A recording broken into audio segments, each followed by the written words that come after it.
ابھی بتائیے گا معاملات اسی نہج پر ہیں کہ آپ پاکستان چھوڑنے پہ ابھی بھی تلے ہوئے ہیں یا کیا پیچ اپ ہو گیا ہے؟ خان صاحب سے ملاقات ہوئی، اس میں کیا بات ہوئی؟ کیا سچویشن بہتر ہوئی؟ جی شکریہ خان صاحب کے پاس کیا اور خان صاحب سے وہ تمام جو امور تھے وہ میں نے ڈسکس کیے، گلے شکوے کیے، اور میں نے خان صاحب کو واشگاف الفاظ میں یہ کہا، میں نے کہا کہ یہ باتیں اگر آپ کی طرف سے ہیں تو میں ان پہ سر تسلیم خم کرتا ہوں اور یہ نشست بھی میں ویکیٹ کرتا ہوں، مجھے صرف آپ کے منہ سے یہ بات سننی ہے۔ اور ان کو گرچہ میں نے یہ نہیں بتایا کہ میرا ارادہ ہے ترک سکونت کرنے کا، لیکن یہ جب آپ کے پروگرام میں نے یہ بات کی تھی تو بیسیکلی مینٹلی میں ریڈی تھا، آر یا پار، ادھر ہو یا ادھر ہو، لیکن میری خواہش ضرور تھی، آپ کے پروگرام میں بھی شاید میں نے یہ کہا تھا کہ میں چاہتا ہوں کہ میں خان کے ساتھ رہوں اور کچھ اس وقت میں خان کے اور پارٹی کے کام آ سکوں، کیونکہ مجھے علم ہے احتجاج اور ماس پروٹیسٹ جو ہیں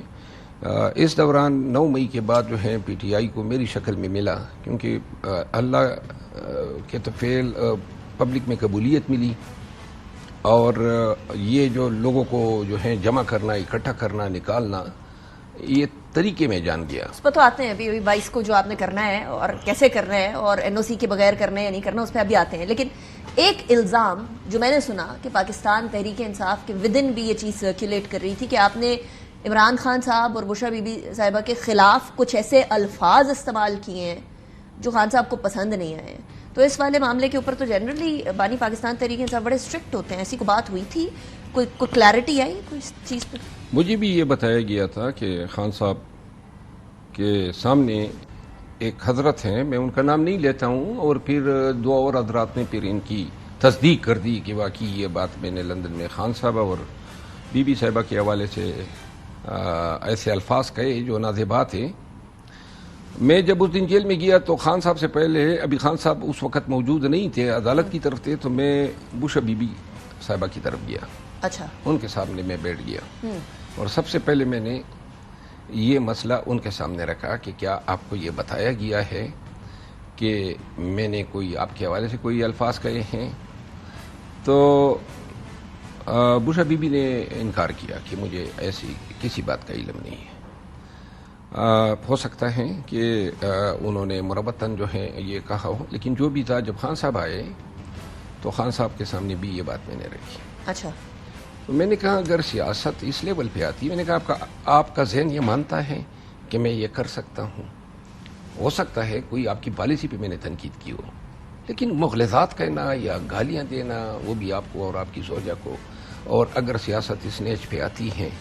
کہ مخالفین کو اس طریقے سے ٹانگیں کھینچی جاتی ہے۔ بہرحال میرا جو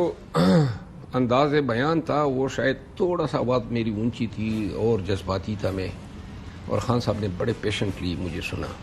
اور میرا حق بنتا تھا کہ خان صاحب میرے گلے سنتا۔ اچھا، مطلب آپ نے پراپر اونچی آواز کے اندر گلے شکوے کیے؟ جی، میں جو مجھے ٹھنڈے ہو کے نہیں گئے تھے آپ، مطلب you were not calm and composed, you were emotional? 1% میری غلطی نہیں تھی، میں نے کوئی غلط کام کیا تھا، اور جو کیا تھا اس کا صلہ ملنے کے بجائے جو جس انداز میں جو ہو رہا تھا اس پہ میرا حق بنتا تھا۔ اور دوسری بات یہ ہے کہ میں سیاست میں میرے کوئی سٹیکس نہیں ہے، نہ میرا کوئی کاروبار ہے، نہ کوئی ایسی مجبوریاں ہیں کہ میں جو ہیں، تو لہذا آر اور پار والی شخصیت تھا۔ لیکن اگر کسی نے آپ کے بارے میں یہ بات کہی ہے جا کر بانی پاکستان تحریک انصاف کو، تو آپ کو اس کا نام پتہ ہے، آپ کو وہ شخصیات جنہوں نے تصدیق کی اس بات کی، ان کا نام بھی پتہ ہے، وہ معاف کیسے کریں گے؟ کیا آپ کا ذہن صاف ہو جائے گا ان کے بارے میں؟ یا یہی جو کشمکش اس ٹائم پر پاکستان تحریک انصاف میں چل رہی ہے، ادھر شکیل صاحب ہیں، ان کی سپورٹ عاطف خان کر رہے ہیں، ادھر جنید اکبر ان کی سپورٹ کر رہے ہیں، اور دوسری طرف جو ہے سی ایم ہے، اسی طرح کی کوئی سچویشن آپ کے ساتھ بھی چلتی رہے گی؟ نہیں، میں تو بیسیکلی چیف منسٹر جو ہیں علی امین خان، وہ تو کافی سینئر ہیں پی ٹی آئی میں، اور وہ بڑے مطلب ایک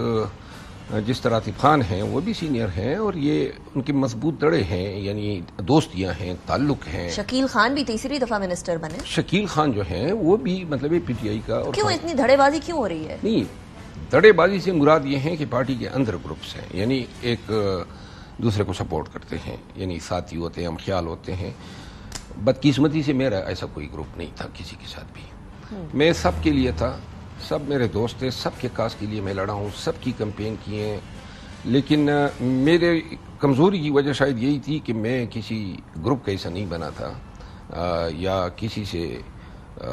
اب جب یہ ہوا تو 4-5 لوگوں نے آواز اٹھائی اور جس میں یہ سب لوگ آؤٹ آف سلیبس آئے. مثال کے طور پہ برسو غور صاحب جس جرت کے ساتھ اس نے اپنا موقف میرے حوالے سے دیا, علی محمد خان صاحب, میری کوئی توقع ایسی نہیں تھی کہ, کیونکہ میں اب سیاست کو سمجھ گیا ہوں تھوڑا بہت, یعنی جو پارٹی میں تھوڑے سے اچھے نشستوں پہ ہیں تو ان کو ناراضگی ان کی مول لینے کے بجائے خاموشی کو لوگ ترجیح دے رہے ہیں.